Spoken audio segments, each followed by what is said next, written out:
Hi friends, நம்ம இன்றைக்கி lining blouse side join பற்றி பார்ப்போம்.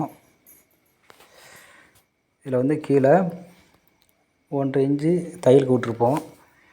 அதில் மார்க் பண்ணிக்கங்க. கையோட அளவு ப்ளவுஸில் வந்து எவ்வளோ கையளவு இருக்குன்னு பார்த்துக்குங்க. எனக்கு 5.5, அது 5.5க்கு நேராக கரெக்டாக டேப் வச்சு மார்க் பண்ணிக்கங்க.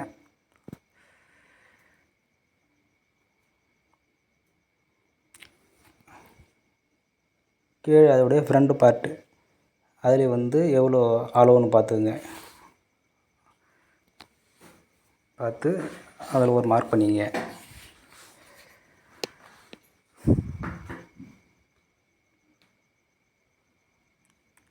இப்போது இடுப்பு, கை ஜாயிண்ட்டு, ஷோல்ட்ரு அது மூணுமே வந்து ஒரே நேர்கோட்டில் வர மாரி ஸ்கேல் வச்சு கரெக்டாக நேராக கூடி வச்சுக்கிங்க. ஸ்கேல் வச்சு கிழிச்சா தான் உங்களுக்கு அந்த தையல் ஃபினிஷிங் கரெக்டாக இருக்கும். அதில் வந்து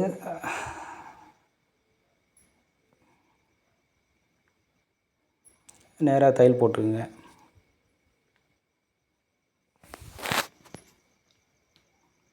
கரெக்டாக ஏற்ற இறக்கம் இல்லாத அந்த கை ஜாயிண்ட்டுக்கிட்ட பேக் சைடும் பாருங்கள். பார்த்து முன்ன பின்ன இல்லாத கரெக்டாக ஈவனாக வச்சு தையல் போடுங்க. அப்போ தான் வந்து ஃபினிஷிங் பார்க்குறதுக்கு நேராக ப்ளஸ் சிம்பிள் கரெக்டாக வரும். இல்லைனா முன்ன பின்ன ஏற்ற இறக்கமாக இருக்கும்.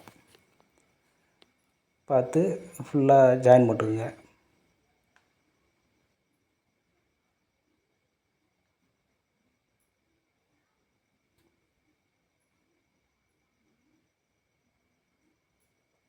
இந்த சைடு போட்டாச்சு. இப்போ ப்ளவுஸோட இந்த பக்கம் அதேமாரி அளவு வச்சு கரெக்டாக ஜாயின் போட்டுக்குங்க.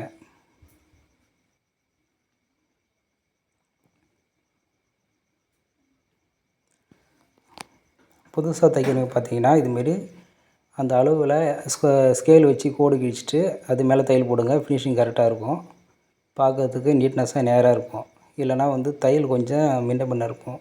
பார்க்குறதுக்கு அன்ஈவனாக இருக்கும். நல்லா இருக்காது பார்க்குறதுக்கு.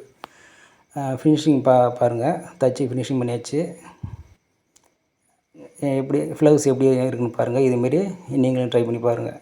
ஓகே, பாய்.